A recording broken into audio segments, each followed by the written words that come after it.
अरे अरे कारी जमुनिया तू फर के लौटो कि जाई तू हो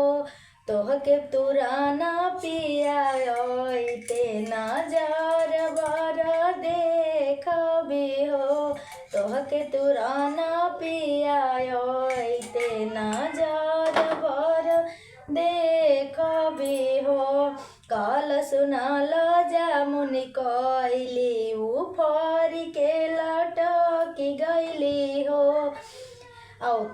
भेजी देले आपन तुरा हवाय अपन नहीं आवेले हो भेजी देले गाँव के तुरा हवाय अपन नहीं आवेले हो अरे अरे कारी जमुनिया तू फर के लौटो कि जाई तू हो।